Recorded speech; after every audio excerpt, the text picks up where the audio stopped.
인도가 영국 식민지 시절의 이야기입니다. 코브라가 사람을 물어 죽이는 일이 너무 자주 발생하자 총독부가 묘안을 냈습니다. 코브라를 잡아서 머리를 가지고 오면 머리 수대로 돈을 주겠다. 처음에는 꽤 성공적인 것 같았습니다. 사람들이 잡아오는 코브라의 수가 점점 증가했기 때문입니다. 그런데 1년이 지나도 또 2년이 지나도 잡아오는 코브라의 숫자가 줄어들기는커녕 점점 더 증가하는 거예요. 이상하게 여긴 총독부가 조사를 해보았습니다. 그랬더니 사람들이 처음에는 코브라를 집이나 집 주위나 산이나 들에서 열심히 잡아왔는데 나중에는 자기 집에서 양식을 해서 양식한 코브라의 머리를 가지고 온다는 것을 알게 되었습니다. 총독부는 코브라 수매 정책을 철회합니다.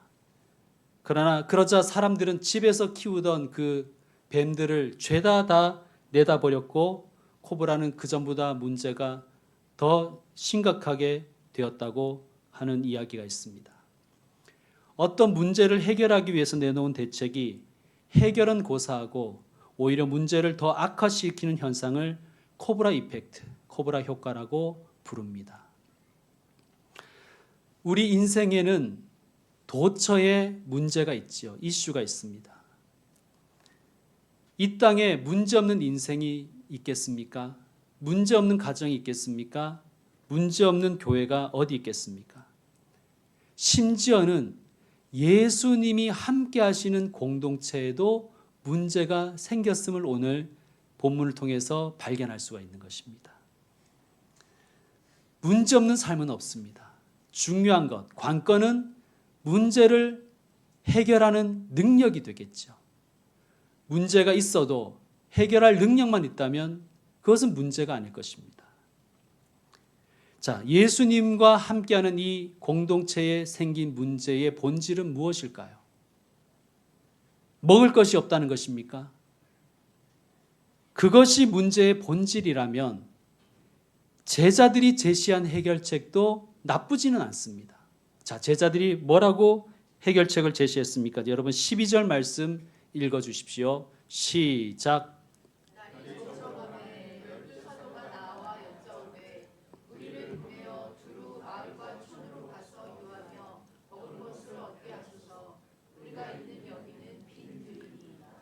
자, 제자들은 자기들이 당면한 문제를 이렇게 파악했습니다. 날은 저물고 여기는 빈 곳이라 먹을 것이 없다. 그들이 파악한 문제의 본질입니다. 그들은 문제를 그렇게 파악했습니다. 그리고 그 문제를 이렇게 해결하자고 합니다. 무리를 해산시켜서 각자 알아서 먹을 것을 구하게 합시다. 여러분 어떻습니까? 틀린 말이 있습니까? 꽤 합리적인 해결책 아닙니까?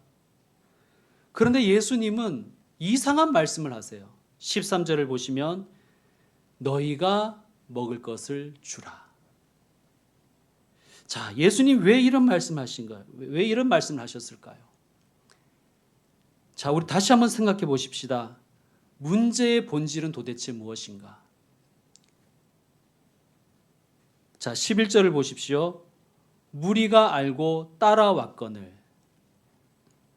자, 제자들의 말에 따르면 이 사람들이 예수님을 따라온 것이 문제가 되는 것이죠.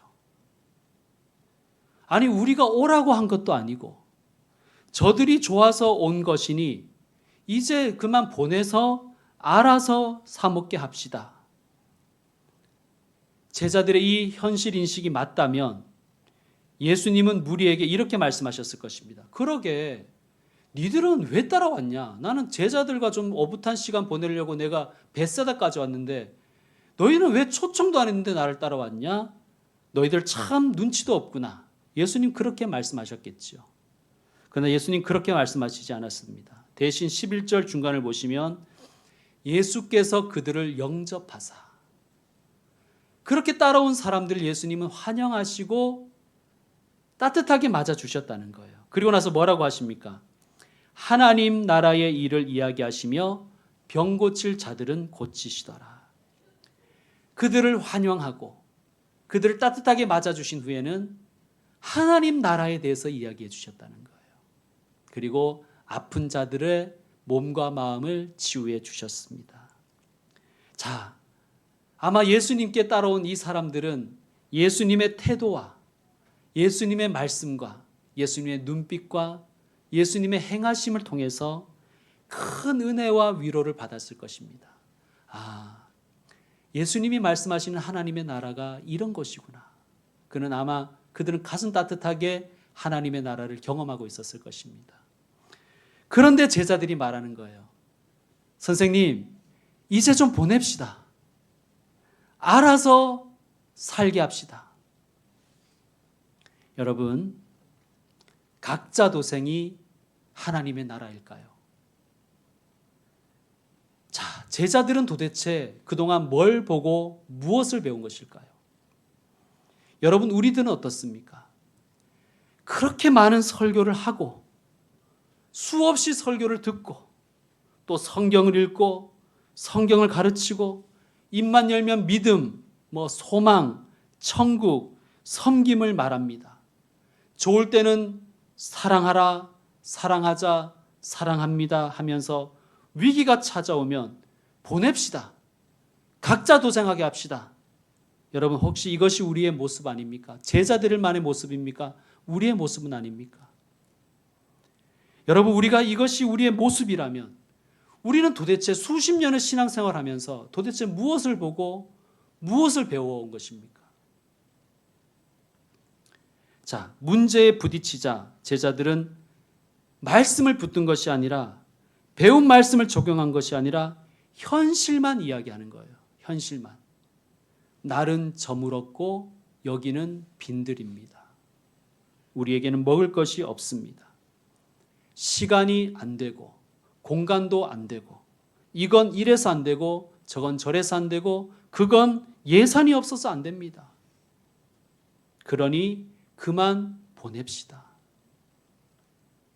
여러분, 이 공동체의 위기는 바로 이것입니다.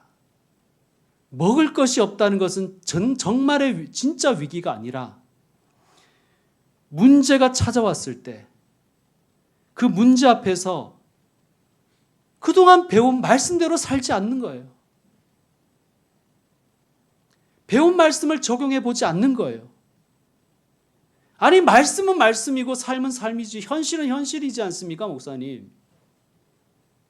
그래서 우리는 늘 말씀 따로 우리의 삶 따로이죠.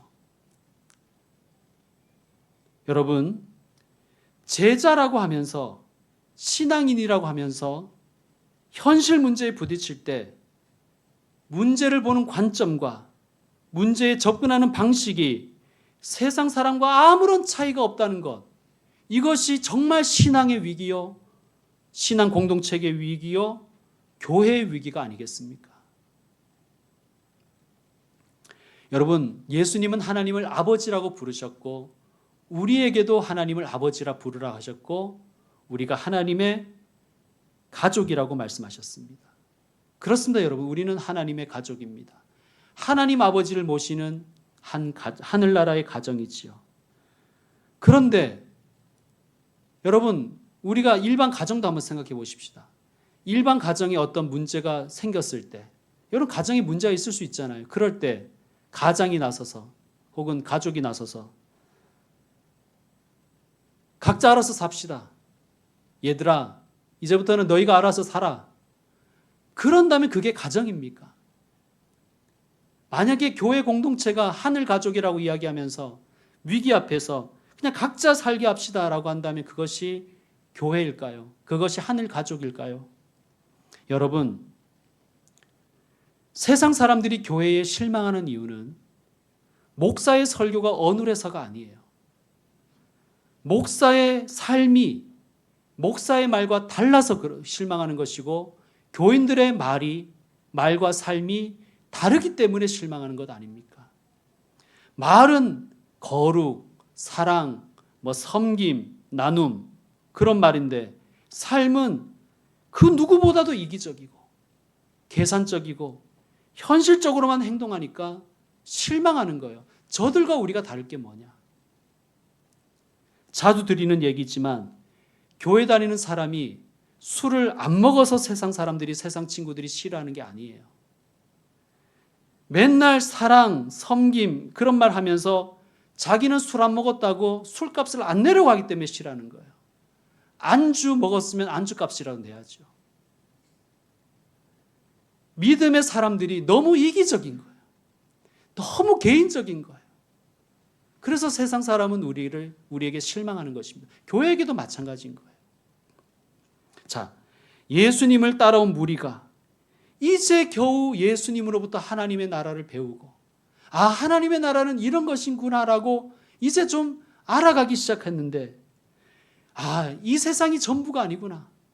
하나님의 나라가 있구나. 하나님의 방법이 있구나.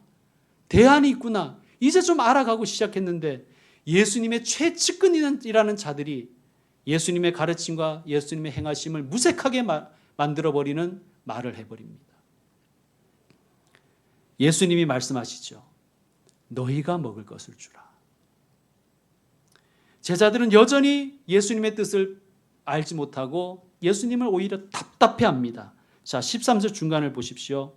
여짜오되 우리에게 떡 5개와 물고기 2마리밖에 없으니 이 모든 사람을 위하여 먹을 것을 사지 아니하고서는 할 수 없사옵나이다. 무슨 말이에요? 예수님, 현실을 좀 아세요. 우리에게는 물고기 2마리하고 떡 5개밖에 없지 않습니까? 우리에겐 돈이 없어요. 돈이 있다 해도 여기에는 빈들이라서 살 데도 없습니다. 여러분, 솔직히 이것이 우리의 그런 모습이 아닙니까? 그런데 우리 한번 솔직하게 생각해 보십시다. 제자들에게 돈이 있었다면, 그리고 여기가 도시였다면 이 사람들 먹이는데 돈 쓰자고 얘기했을까요? 그렇지 않았겠죠. 땅 사자고 얘기했겠죠. 건물 짓자고 얘기했겠죠. 제자들은 이렇게 생각했을 수도 있습니다. 아니, 우리가 공짜로 말씀도 가르쳐주고 공짜로 병도 고쳐줬는데 이제는 먹을 것까지 줘야 됩니까? 우리에게는 떡 5개와 물고기 2마리밖에 없습니다. 여러분, 우리는 오병이어의 이야기를 하도 많이 듣고 많이 읽어서 오병이어 하면 뭔가 기분이 좋죠. 기적, 풍성함, 축복, 은총 등을 떠올릴 수 있지만 오늘 본문의 제자들의 입장에서 볼 때 오병이어는 어떻습니까? 턱없이 부족한 재원, 그래서 절망적인 상황의 증거일 뿐입니다. 우리가 얼마나 가난한지를, 우리가 얼마나 무능한지를 확인시켜주는 증거일 뿐이지요. 주님, 아무리 긁어모아도 먹고 죽으려고 해도 물고기 2마리와 떡 5개밖에 없어요. 사람들은 이런 말을 하죠. 긍정적으로 생각해라. 컵에 물이 절반 남았을 때 부정적인 사람들은 절반밖에 안 남았다고 이야기하지만 긍정적인 사람들은 컵에 물이 절반이나 남았네 라고 생각하지 않느냐. 그러나 여러분, 수천 명이 먹어야 되는데 물이 반 병밖에 없다는 것은 비관의 근거일 뿐이지 않습니까? 오병이어라는 것은 인간적인 눈으로 보면 절망의 근거일 뿐입니다. 그러나 예수님의 눈으로 보면 희망의 그루터기가 된다는 것을 우리는 믿습니다. 성도 여러분, 우리의 끝이 예수님의 시작이며 절망의 골짜기에서도 예수님은 희망의 꽃을 피워내시는 분이라는 것을 우리는 믿고 살아갑니다. 십자가가 세상 사람에게는 실패와 저주와 절망일 뿐이지만 예수님을 믿는 우리에게는 구원과 승리와 희망과 축복임을 우리는 믿습니다. 그 믿음으로 사는 것 아닙니까?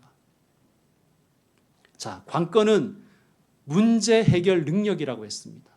자, 예수님은 이 문제를 어떻게 해결해 가시는지를 한번 배워보십시다. 첫째, 예수님은 오병이어에서 시작하시죠. 얘들아, 진짜 이거밖에 없냐? 조금만 더 모아봐라. 뒤져서 나오면 가만 안 둔다. 뭐 이렇게 하시지 않으셨어요. 여러분, 하나님이 모세를 부르실 때 나이가 80세였습니다. 하나님이 모세에게 물으셨어요. 모세야, 너의 손에 지금 뭐가 있니? 그러자 모세가 이렇게 말합니다. 지팡이입니다. 그때 하나님이 뭐라고 하셨습니까? 너도 참 한심하다. 80살 먹도록 뭐 했냐? 그렇게 말씀하지 않으셨어요. 그리고 하나님은 이렇게 말씀하십니다. 그것 가지고 가라. 그것이면 충분하다. 그것 가지고 가라. 말씀하셨습니다. 여러분, 예수님은 오병이어에서 시작하셨습니다. 부족하다고 생각하십니까? 부족해서 못한다고 생각하십니까?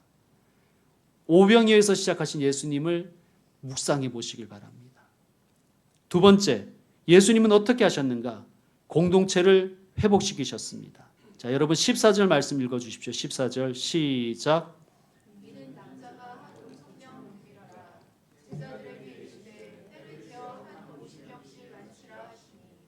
자, 제자들은 흩으려고 했죠. 해산시키려고 했습니다.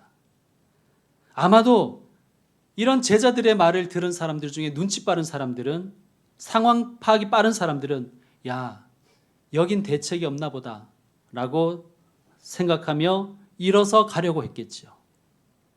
그때 예수님이 말씀하십니다. 다시 앉게 해라. 예수님은 다시 모이라고 하십니다. 성도 여러분, 각자 도생은 하나님의 방식이 아닙니다. 있는 사람은 먹고 없는 사람은 굶고 센 놈은 살고 약한 놈은 굶어 죽는 것은 참으로 잔인하지요. 물론 자본주의 세상에 경쟁이 있고 또 경쟁은 불가피할지 모르겠습니다. 그러나 경쟁력 있는 사람만 살아남고 경쟁력 없는 사람은 버림받는 세상을 하나님은 원하지 않으십니다. 경쟁이 많은 이 세상 속에서 사랑으로 서로를 묶어주고 사랑으로 서로를 지지해주는 그런 공동체가 있기를 우리 주님은 원하십니다. 그것이 가정이며 교회입니다. 우분투라는 말을 들어보셨습니까? 아프리카 반투어에서 나온 말이라고 합니다. 이런 뜻이래요. 당신이 있기에 내가 있습니다. 우리가 있기에 당신이 있습니다. I am because you are because we are. 당신이 있기에 내가 있습니다. 우리가 있기에 당신이 있습니다. 사람은 혼자서는 살아갈 수 없는 존재라는 뜻이겠지요. 우분투 정신을 설명하는 유명한 일화가 있습니다. 한 인류학자가 아프리카의 어느 부족을 찾아갔습니다. 그는 아이들을 불러 모은 후에 재미있는 게임을 하자고 제안합니다. 아이들이 좋아하는 음식을 잔뜩 나무에 달아놓고 가장 먼저 도착한 사람이 그것을 차지하는 게임이었습니다. 쉽게 말하면 선착순 게임이죠. 그런데 게임이 시작되자 이상한 광경이 펼쳐졌습니다. 먼저 뛰어오는 아이는 없고 모두 손을 잡고 함께 뛰어갔다 뛰어오면서 와서는 음식을 같이 나누어 먹더라는 거예요. 아이들에게 이 학자가 물었습니다. 왜 모두 함께 왔니? 1등으로 오면 혼자 다 가질 수 있었을 텐데. 그러자 아이들이 한 목소리로 대답합니다. 우분투. 그리고 한 아이가 이렇게 덧붙입니다. 다른 사람이 슬픈데, 다른 사람이 모두 슬픈데 어떻게 혼자만 행복해질 수 있겠습니까? 지금 현대인들은 다른 사람을 생각할 겨를이 없지요. 그러나 하나님은 우리가 세상과 다르기를 원하십니다. 하나님은 우리가 서로를 돌보고 서로 책임지는 공동체를 이루기를 원하십니다. 한 50명씩 앉히라. 우분투이지요. 이것이 교회입니다. 성도 여러분, 우리 다시 모여 앉으십시다. 다시 모여 앉아서 서로를 돌보고 서로를 위해 기도하고 서로를 챙겨 주십시다. 여러분, 가정에 문제가 있습니까? 어떻게 해야 됩니까? 오늘 말씀을 적용한다면 다시 모여 앉는 것입니다. 다시 모여서 주님 앞에 앉는 것입니다. 그때 문제 해결과 회복이 시작될 줄 믿습니다. 예수님은 어떻게 문제를 해결하시는가? 세 번째는 감사입니다. 자, 15절부터 보시면 제자들이 이렇게 하여 다 앉힌 후 예수께서 떡 5개와 물고기 2마리를 가지사 하늘을 우러러 축사하시고, 여러분, 제자들은 떡 5개와 물고기 2마리밖에 없다, 이것은 아무것도 할 수 없는 증거다라고 했죠. 그런데 예수님은 똑같은 떡 5개와 물고기를 가지사 하늘을 우러러 축사하셨습니다. 축사란 감사하셨다는 뜻입니다. 동일한 현실 앞에서 어떤 사람은 절망하고 어떤 사람은 희망을 이야기합니다. 왜 예수님은 희망을 이야기했을까요? 감사했기 때문입니다. 예수님 뭐가 그리 감사하셨을까요? 예수님 감사한 것이 많았겠죠. 먼저 하나님이 아버지신 것에 감사했을 것입니다. 그리고 모인 무리로 인하여 감사하셨을 것입니다. 그리고 제자들로 인하여 감사하셨을 것이고 5 떡과 2마리 물고기로 인하여 감사하셨을 것입니다. 여러분, 우리 올해 이제 며칠 남지 않았죠. 정말 한다고 했는데, 산다고 살았는데, 정말 이악 물고 버텼는데 이것밖에 안 남았나, 그런 실망감이 찾아오신 분들이 있으실 것입니다. 여러분, 예수님처럼 오병이어를 가지고 감사할 수 있는 분들이 되시길 바랍니다. 하늘을 우러러 감사하십시오. 여러분, 예수님의 기도와 우리의 기도가 뭐가 다를까요? 우리의 기도는 온갖 욕심과 비교의식으로 너무 많이 오염되어 있습니다. 그러나 예수님의 기도는 감사로 충만했습니다. 그러니까 기도빨이 다른 거예요. 예수님의 기도는, 예수님의 감사는 마치 하늘에 꽂아놓은 파이프와 같다는 느낌이 듭니다. 복의 근원되는 하늘에다가 파이프를 꽂아버리는 것이 예수님의 감사의 기도였습니다. 여러분, 감사가 능력입니다. 감사할 때 기적이 일어날 줄 믿습니다.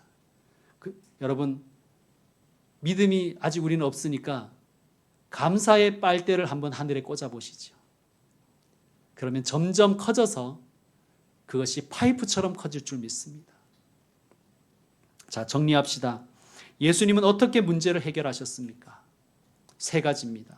오병이어, 공동체, 감사. 따라합시다. 오병이어로, 공동체로, 감사로. 그렇습니다, 여러분. 자, 그런 후에 예수님은 떼어서 제자들에게 주어 무리에게 나누어 주게 하셨습니다. 17절을 보면 먹고 다 배불렀다고 말씀하지요. 배급하지 않으셨습니다. 배급은 하나님의 방법이 아니에요. 어른은 2개, 어린이는 하나, 청소년은 하나 반, 그렇게 나눠주지 않으셨습니다. 하나님의 방법은 모두가 배불리 먹는 것입니다. 여러분, 우리는 경제적인 사고가 너무 큽니다. 그래서 늘 공급에 맞추려고 하죠.